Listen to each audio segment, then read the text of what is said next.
With less than 30 days remaining before the year 2018 comes to an end, many say they would like some of the pertinent national queries and questions to be answered. Some ask, is our government serious about the fight against corruption? Is there a purported persecution of opposition leaders and the space for freedom of speech, expression and assembly quickly narrowing? Is President Edgar Lungu committed to national dialogue? What were some of the issues committed to and raised in the meeting between His Excellency President Lungu and opposition leader Hakainde Hichilema? What about austerity measures announced earlier in the year? Is this government serious in tightening the belt? What about the accusations of not following these measures? And obviously, are the PF government working according to their pronouncements? Welcome to Costa. With me, Costa Mwansa. My guest on the program is the Special Assistant to the President for Press and Public Relations, Mr. Amos Chanda. Remember that you're free to join me later on in the program via 0974754719, as well as those of you that are watching live on our Facebook at Diamond TV Zambia. We're also streaming live on the Smart Eagles Facebook page. Special Assistant Mr. Chanda, welcome, and it's a pleasure to have you. Thank you, Costa. Good evening, viewers. Let's get quickly into it, Mr. Chanda. For some months now, you, through your office, have come out to say, and even the president, that they are enemies of development who are bent on maliciously just ridiculing and giving false news and peddling lies about what is currently going on in the country. Let me just take you back. Many of us, especially in the media and basically just observers, when you just started within the presidency, praised you for your openness in terms of how you handled the presidency. One thing that comes to mind was the health issue of President Lungu following Women's Day and the incident at the stadium. Many thought that such a scenario would be discreet about the health of an African president, and accolades were given to how the press office handled everything, updates and so on. Why is there a feeling now that all of a sudden you're so discreet about what is happening in the presidency? Where is President Lungu for a start? How is he? What's going on? The president is in South Luangwa, vacationing. He has taken a short vacation, the first this year, because the year is coming to an end. The program he had given us, and then we looked at what is coming in the 2-3 weeks before the year end. There is a very important state visit just a few days before Christmas, so we had to get the first few days break. We had to bring it towards the end of the year. There is no secret about it. He's in South Luangwa. Whenever he has gone there, it becomes as bad as it is here. But when he's here, it's a job. We don't complain about it. But when we want him to be away from all of us, I'm not there. There's no special assistant there. Because if I'm there, he'll be calling me and I'll be taking the phone to him, and therefore he's better off in State House. So there's no secret about the fact that he's in South One vacationing, and he will be coming back in the course of this week. There's no secret. This is one of the most open presidents we can compare, but I can tell you that we announced everything. We have announced the subsequent medical checkups that he undertook in South Africa. If you remember, I even went as far as saying he has checked in Lusaka Trust one time. I said he had gone to UTHD. There's no secrets about. He has told us himself. You can only delay this information; it will come out. So we are very open about that aspect. We are very open about his programs. We announce every state visit, inwards and outwards. We make those announcements. It is just because that, as they say, lies have short legs. People have tried to malign him. They've tried to malign the economy. They've tried to. These things are now failing. That's why they are arguing with an obvious, straightforward matter. The president in South Luangwa is well. Being open, the president is well in South Luangwa. Was there any need to be secretive about his holiday? What is the secret? What is secret about this? We announced when we thought we would announce. What is secretive about it? Let me move further to some of these issues. And in the past, you've been on the state broadcaster, trying to explain. I'll give examples of Zafiko, the stories surrounding the sale of public assets. We saw the president trying to reassure at an investment forum cooperating partners. But the question is this: as the person in charge of communication, obviously there are a few others within the ministry and other PR wings. Why is it now, Mr. Chanda, that this administration seems to be more of a back foot, reacting rather than setting the agenda? I can tell you, Costa, we cannot set an agenda because we fear that somebody tomorrow will announce that we have sold State House. How much can you be proactive in order to deal with that kind of nonsense? It is just that because of the advent of social media, the mass media, there's been a change. Honorable Syria one time said, look, we've got to look ourselves in the mirror and accept that there's been a fundamental shift in the way mass media is operating. The information is on the mobile phone. In the newspaper, in the past, if somebody told the kind of lies that these malcontents are telling, the news editors who will process it, the gatekeepers, they will not print a story that Zafico has been sold when in fact it has not. There is less professionalism in radio and social media. If somebody lies that Zafico has been sold when it has not been sold, how much can you be upfront? Here it is to the Sunday. I do not know that somebody tomorrow will lie and say we have sold the sky. With your experience in communication and media, some would say probably, again, on my question of a back foot, that maybe there's a bit of an information gap. Why? The fact that Zafico is being listed, in a way, is that shares are being sold to the public. So it is true that the announcement was made that it is in being February. In February, it is being sold. Probably, maybe the manner and at the rate at which the information is being handled. The highest level of government is the president. I can give you the date. It should have been 4th February. At Zafico, in an open forum, at a public function, we are going to list Zafico.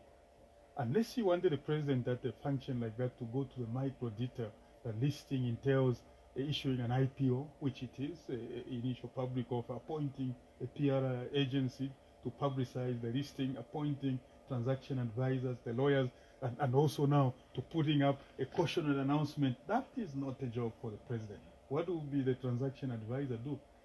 Zafico will appoint a legal transaction advisor, will appoint a PR agent, and for starters, there will be a cautionary announcement put in the newspaper. A stockbroker will do that. Those, in fact, who have commented on Zafico, they know this process too well. So there is no information gap. You cannot equate government with the responsibility of government with somebody who has no responsibility. Can we say then that maybe those tasked, the IDC and probably the broker and Zafico themselves, have not done their job in terms of lessening these anxieties from the workers? Because again, the issue... None of the 117 people arrested in Kitwe is a Zafico employee. They must put it there. So if somebody goes and misinforms somebody who is selling at the market and points at the Chinese shop and says those are the people who are buying Zafico, and that Chinese shop gets stoned, gets burned, you cannot blame Zafico. They know the process. It's too early. I can tell you that the first announcement probably is not on until April or June. This process has to be thorough. They had to look at the balance sheet. They had to clean up Zafico before they could do that. This is not the first administration to conduct this. I mean, the MMD carried out privatization of parastatal companies. In fact, they saw quite a number. We've given examples of listings on the stock market. You've got ZCCMIH, you've got Zamefa, and so many. One would remember that when the PF were themselves in the opposition, they fought hard against the partial share selling of Zanaco to Rabobank. But my question would be, why this backlash when in the past this is not a strange phenomenon of a government listing companies on the stock market? Yes. Why is it so difficult this time around for this information to sink? There is misinformation, deliberate misinformation to try and incite the public against the PF. It has failed. For Zanaco, the policy of Mr. Sata was that it cannot go away without the workers and the farmers benefiting, which is why some shares in Zanaco were ring-fenced in line with the policies of the PF in opposition. This is exactly what our Zafico. If you look at Zanaco, this is how our honor the Vice President announced. there will be some shares ring-fenced for Zafico workers, some shares ring-fenced for the public, and the state will return 60%. This is the direction they are taking in ZCCM. The Minister of Finance then, Honorable Mtati, announced in time that we are selling 17% more shares in ZCCM so that we remain with 60. Was there any noise? It's just that the ground wasn't fertile for these purveyors of falsehood. So I can tell you, and I will not tire away from, I will not be tired from repeating that government is structured, it operates in a certain manner. If the falsehood people are putting up crosses the line and becomes criminality, you see police calling people to say, why are you misleading people on this? If it becomes criminal, if it is just talk, the government won't waste time calling this one and this one, they will proceed. The mandate to govern the country is given to the political party that wins the majority, in this case 50%. Those whose job is to criticize, they will criticize, and the police won't call them. I would like you later on in a short while to touch on those aspects in terms of those that are talking, and really some of the things I mentioned, whether the democratic space is closing, and especially on freedoms of assembly and expression. But just the last one on issues of misinformation and whether there's a breakdown in the communication systems of the government and administration. I know that the Minister of Information has given statements to Parliament and on other fora. The President, yourself, have tried to clarify. But just, I think where the sticky issue is, let me move away from Zafico to Zambia National Broadcasting Corporation. It is clear from the explanation that there is Star Times of China and ZNBC that form a common interest to form a special purpose vehicle called Topstar.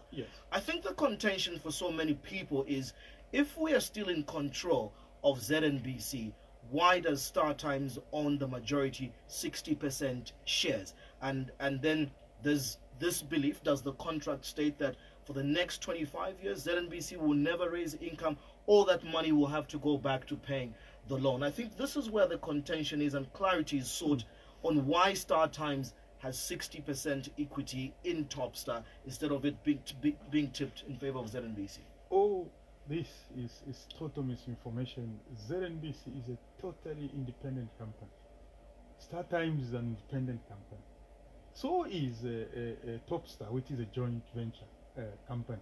For ZNBC, and I think Honorable Siria, at the expense of sounding rude in Parliament, said, I can't reduce it any further than this. She said she will use the simplest English possible to explain this thing, that ZNBC can never be sold. It is governed by an act of Parliament. It's not just a company like any other. First of all, it's governed by a Companies Act, the Companies Act, like any other company. For it as a state broadcaster, it's actually governed by an act called ZNBC Act, an act of Parliament. The IBA Act actually also works in tandem with the ZNBC Act. This is not a company that can be sold without the approval of Parliament. Of course, Mr. Chanda, that is not the contention right now. One would understand that ZNBC, in its formulation, is under the ZNBC Act, very clear. And it is still operating as ZNBC. And I'll go further to give these examples why the argument for some. ZNBC also owns equity in MultiChoice Zambia. 49%. 49%. Has it been sold to the South Africans who own? It owns, I think, over 75% in Go TV. Previously, the law was that when it comes to media business, foreign owners will not own more than 25%. So I think just that clarity why Star Times would own 60% in this particular joint venture. It's not media business per se, as we know it. It's the aspect of the business for purposes of raising the loan in order to repay. In fact, that model must excite those who worry about the sovereign debt, because the debt that ZNBC has brought upon us as a result of that joint venture is being paid directly by a joint venture called Topstar. There is no money, not a single dollar from the treasury in order to repay that loan. It's specifically for that special pay. In terms of media control and media business, according to the IBA Act, which restricts majority ownership of shares in the media, it is perfectly in order. The control of editorial policy, the control of media operation is still in the hands of the NBC. The Director General is appointed by the board, and the ZNBC board completely is appointed by the Minister of Information. There is no Chinese influence whatsoever in the business running of ZNBC. They've got a stake in the running of a business entity called Topstar. That's where they have a slight majority. Just like Mount Choice. When Mount Choice, Zambia and ZNBC were entering into an agreement, that law was there that the foreign media cannot. So are you stating that DSTV has control over ZNBC? Because they own a company 49-51%. As a person yourself who, in your previous engagements, are a serious advocate, we've been together fighting for I would say for growth of media in this country, for freedoms of the press. We have concerns, especially as local free-to-air private media, that some of the rules and regulations surrounding the deals around Topstar sort of squeeze our operation and space. As presidential spokesperson, does this not concern you really? And what would you be saying for us who are in this local space? Are we guaranteed that there will be equity and a fair playing field? Unless you tell me of one instance where a local TV station is disadvantaged by the coming of Topstar. As you understand, there is a public signal carrier. Mount Choice is still operating as a private signal carrier. I think their licensing processes is going on. Topstar has not come to take over anybody. In fact, if there is any company in that atmosphere, it should have been ZNBC, but because the agreement is so watertight, ZNBC is not afraid of the arrival of Topstar. I think the issue, the devil in the detail in our concerns is obviously the aspect of the exorbitant carriage fees and obviously other aspects of Topstar playing dual roles of being content provider as well as signal distributor. But I would obviously the minister may deal with that better. Yes. I just wanted to take it from the context of understanding what is the breadth and concern of State House on this matter. Is State House committed, especially from your office, to see the growth of private media and guarantee its protection? In fact, the digitalizing of the media is in that direction, to allow the media not just to be professional in the sense of a journalistic dispensation, to be professional in the way they deliver content. The whole project of this digital migration and digitalizing of the media is actually to allow Zambian content providers to sell their content to radio and television stations. I can guarantee you the president looks at this every day. He is very committed to ensuring that the film industry actually develops as a result of this. You can be rest assured that the minister will be instructed, if it means going that far by the president, to ensure that there is equity, to ensure that the meeting, this is the new thing. If there are glitches here and there, clearly you get to the minister and this thing will be resolved. There is no attempt whatsoever to superimpose the local media industry with a foreign media. There's absolutely let's quickly move to aspects of what I mentioned earlier. Some are saying now, in terms of basically observers and scribes, depending on which report and its credibility that you pick, there is a strong feeling, Mr. Chanda, that under this current administration, the levels of freedoms are quickly dwindling the democratic space. Why is this administration clamping down on opposition leaders? They can't assemble to have meetings. And the most recent one is one that brings out a conflict that the Speaker of the National Assembly did make an announcement that members of Parliament were free to meet with their constituents. Yes. And with the case in point of Chimba Kambuli and the Ron issue, where purported AVIC workers go to complain to him, what is wrong with constituents? We see this as a trend where it's workers or whatever people in society within that constituency go to lay their problems before a member of Parliament who is their leader and part of the governance structure. Why is there this clamping down? The opposition cannot hold meetings, and this particular example, why are you narrowing down the space?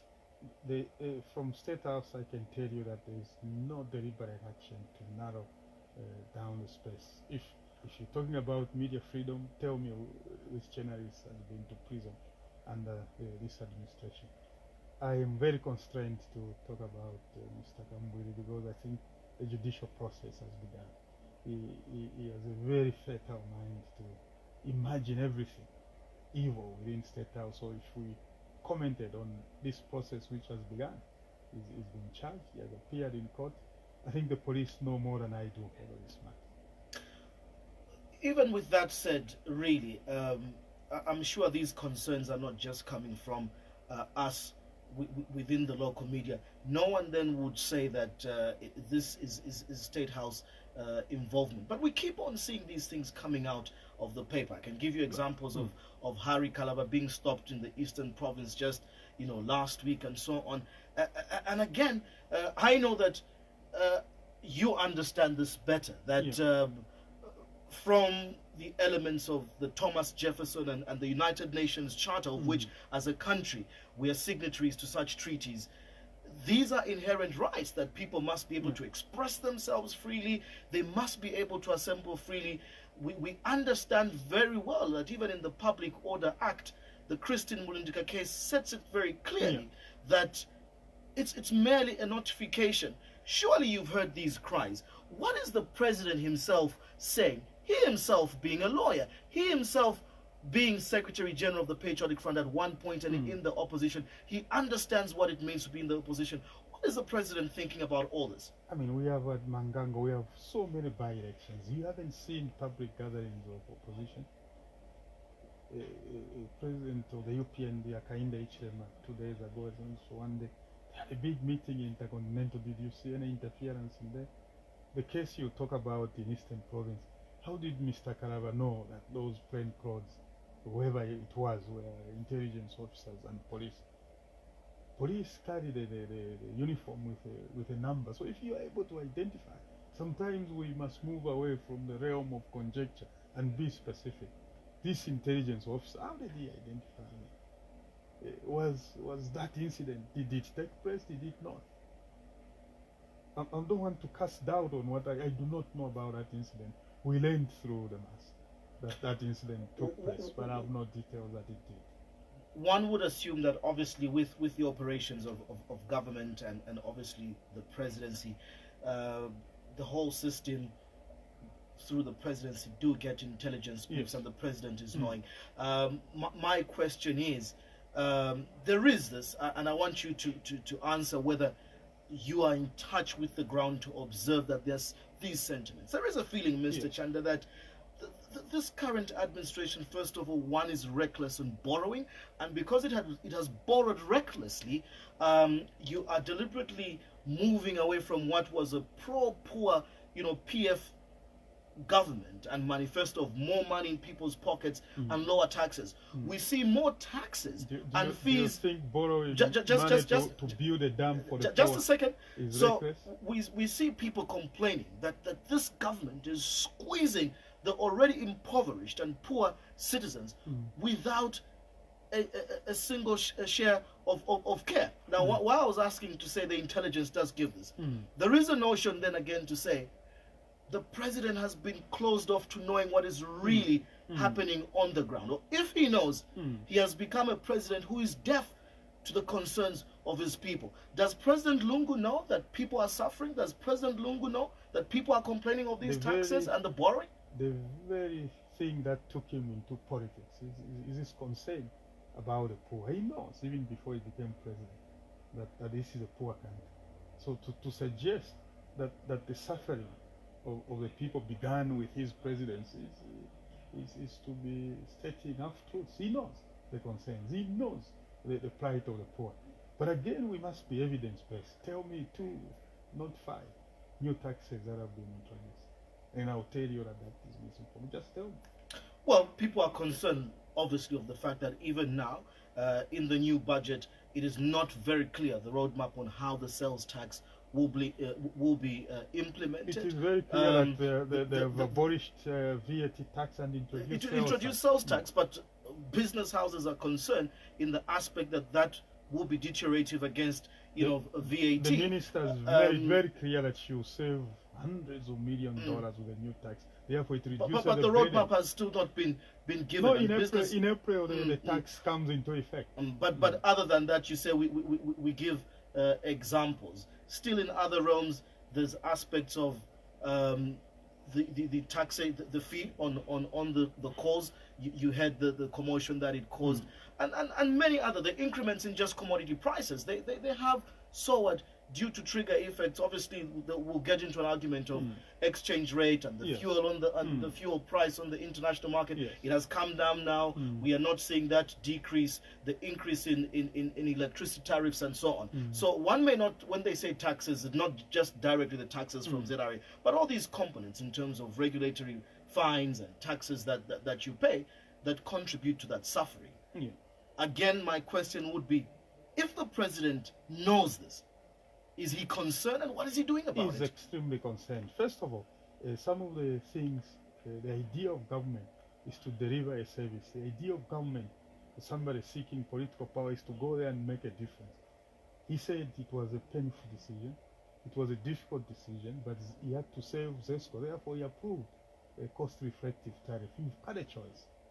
There was a national security report that showed that if the drought continued and if no measures were taken to change the power tariff structure, this economy would contract by 30%.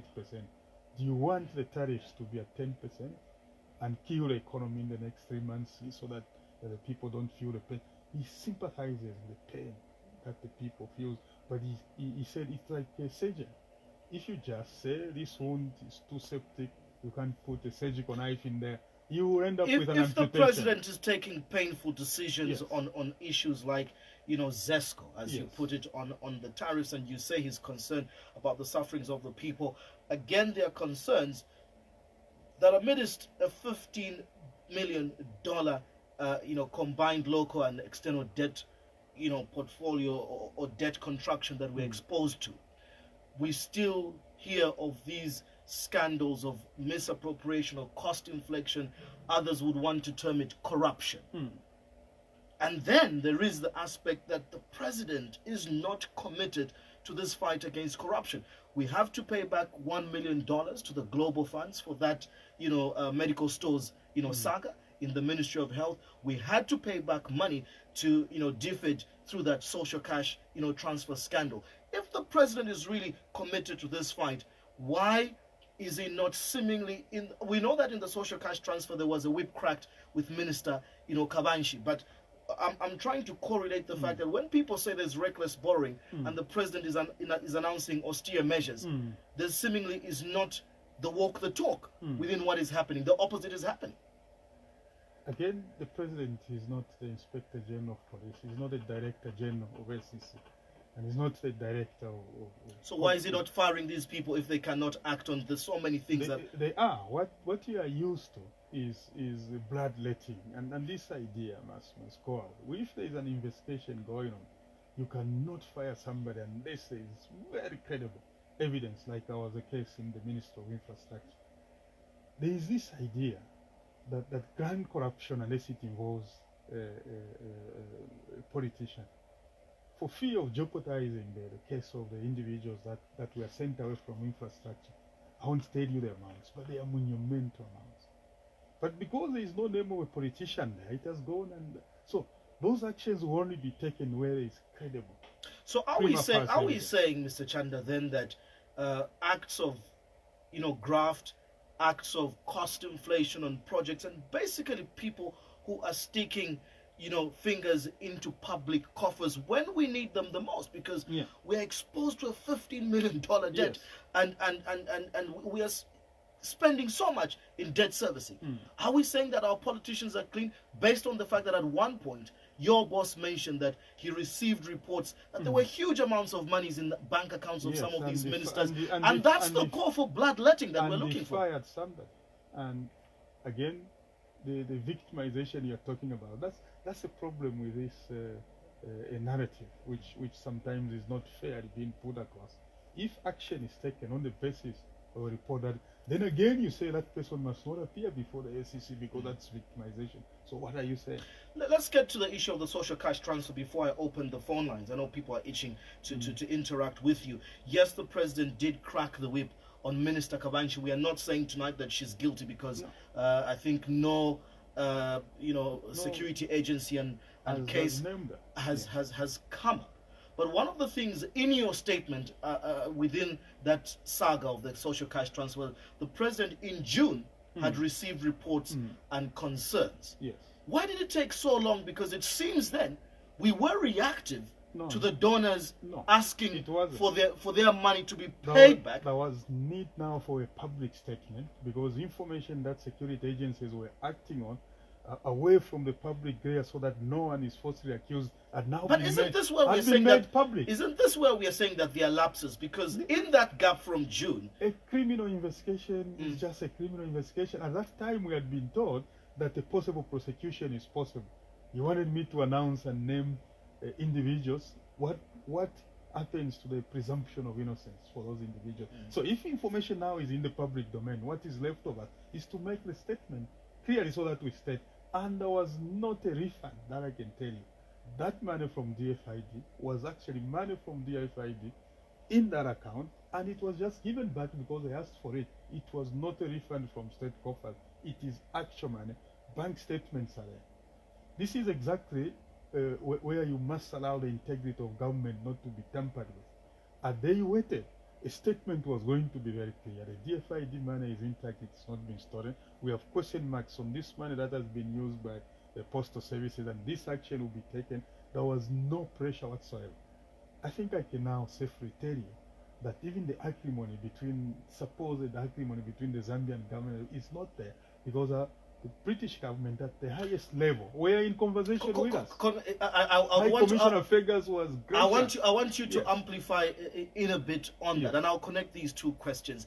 As the mouthpiece of State House, if you could give me justification tonight that this President Edgar Lungu, is an ambassador against the fight of graft, what would you be pointing out to underscore? Number one. Number two, there are concerns then that the foreign credentials or the diplomatic credentials of our country right now are at their lowest. Graft as well as these freedoms of democracy that I'm talking about. You must separate mere chatter, mere lecture talk and reality. In many years, the diplomatic credentials of this country have never been this high. You are seeing foreign heads of state coming in, members of the royal family. He succeeds in line to, but he's one of the most senior members of the British royal family, ministers, presidents.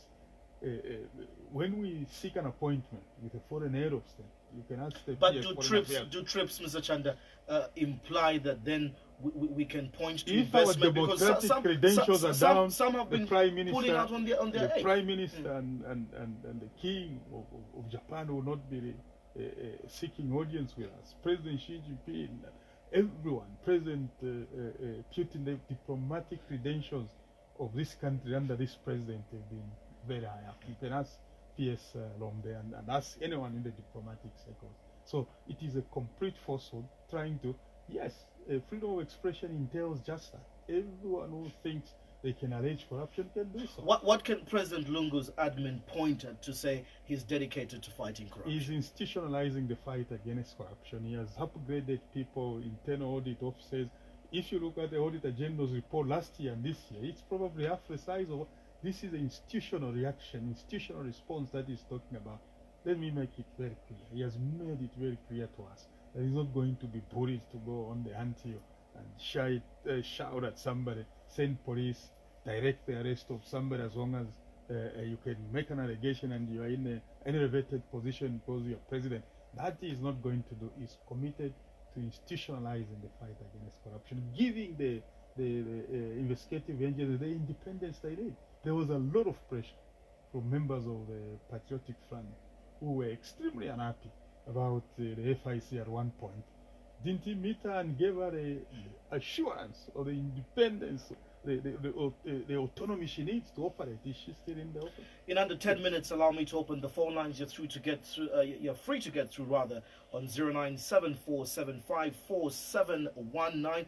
Very quickly, the question to my guest this evening, who is Mr. Amos Chanda, the Presidential Aide for Press and Public Relations. As we try to get in a phone call, President Edgar Lungu, in his latest speech in the opening of this current session of Parliament, was criticized by, again, what you say, that's the role of the opposition. But let me just speak from his speech. He said, we enjoy cordial and good relations with the Chinese and they are our friends. Yes. It's not beyond any doubt that we have borrowed heavily from the Chinese. We're not alone in Africa, but we have borrowed, heavily. My question is, no one says it's wrong from borrowing. The US has borrowed from China. Europe has borrowed from China. The question is, what is Zambia's stance and President Edgar Lungu's negotiation strategy in ensuring that there is positive and protective discrimination to put Zambia first whenever negotiating and borrowing with China? The feeling is that our borrowing is so reckless that in the near future... You're mentioning China because the narrative in the public space has put China. Yes. China as a sovereign state. Allow me to just finish my question. Has lent Zambia 2.8 billion. 3 banks in Europe have given Zambia over 3 billion. Deutsche Bank and another bank. So there's no recklessness in terms of borrowing from China. Just allow me to bring in a caller. Hello, good evening. Hello, good evening. Hello, good evening. Hello, good evening. Good evening. Satira on the line. Mr. Hello, good evening. Satira on the line. I just want to ask Mr. Chanda a question. Go ahead. Are you really advising President Lungu in a collective way? Are you really advising him? And secondly, how open is State House to us, the members of the public? How open is State House to us, the civil society? How open is it, State House, to the members of the media? Are you really advising President Lungu in a collective way, deep down from your heart? Kindly tell us, tell the nation if you are advising President Lungu in a collective manner, and tell us if the State House is open to us, the members of the public, those in Chivoria, those in Mrs. How open is State House to us? It is open. It is open. Thank you very much. Yep. It is open to every Zambian, except because it's a security zone. It has got procedure. You have to write a letter, then it goes through security clearance. It goes to the principal private secretary. The civil society come there. The media, is it open to the media? You can tell him it's wide open. Am I advising the president? If I wasn't, that's the job description. It's to advise the president correctly. But I can't speak for myself. It's a judgment call that he can make. So that is the assurance I can give you. Every advisor that is employed to advise the president, presumably they are advising him correctly. If they are not, clearly, again, there are sanctions and measures in how a civil servant, in how an advisor can be removed.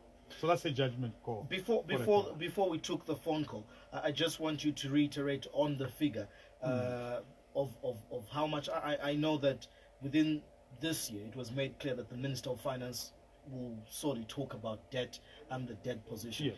But you are privy. What is the current debt owed by Zambia to China? Because those were one of the concerns. 2.8 billion, dollars. Yes. But further, my question was, and I'm not asking that Zambia is in any peculiar situation against others, and that's why I'm giving these examples. That no one globally in the economy, the G20 has just finished in Argentina.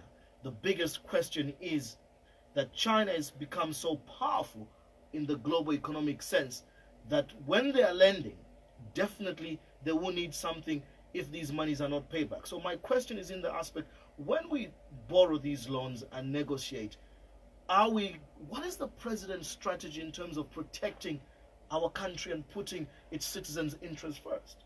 The way Zambia borrowed in 1964, 1990, 2005, it's the same way it borrowed. It will borrow against what it thinks it can pay.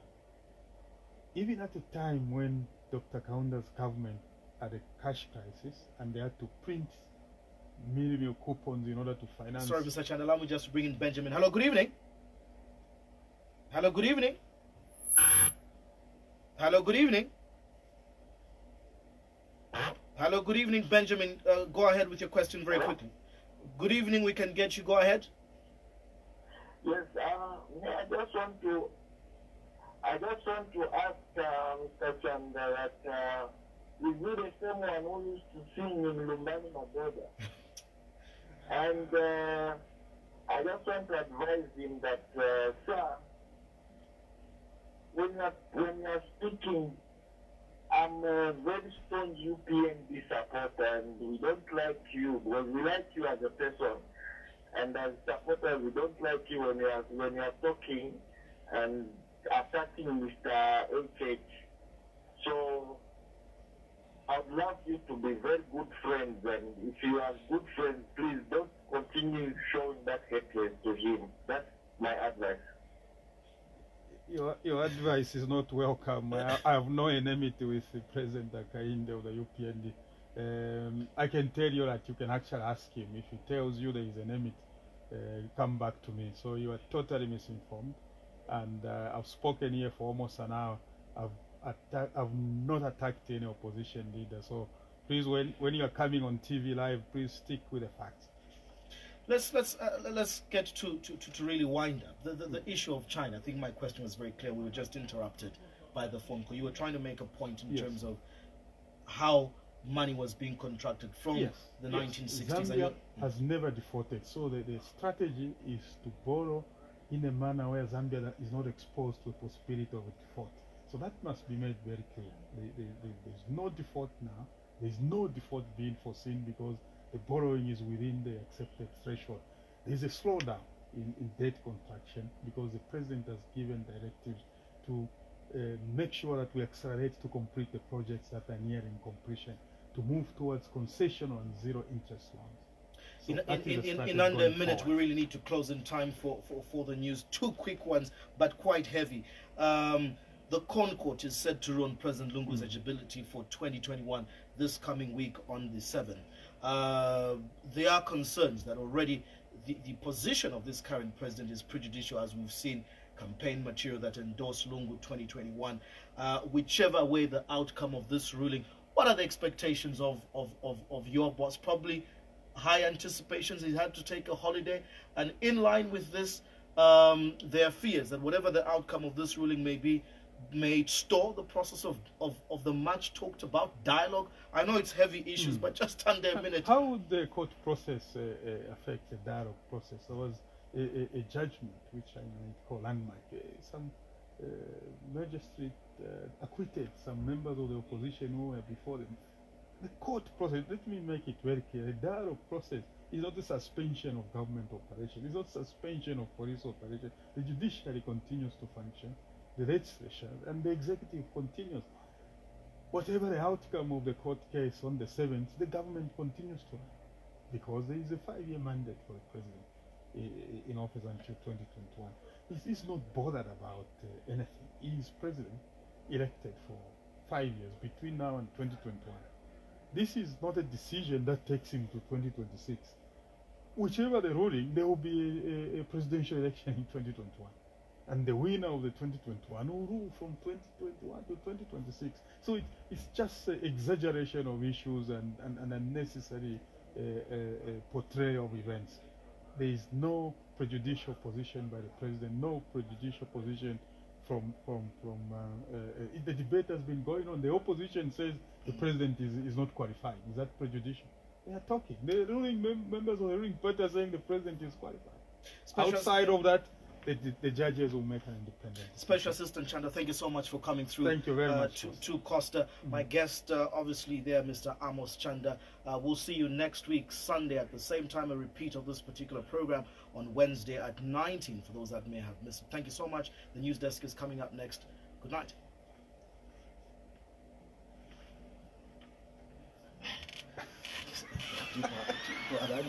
Oh.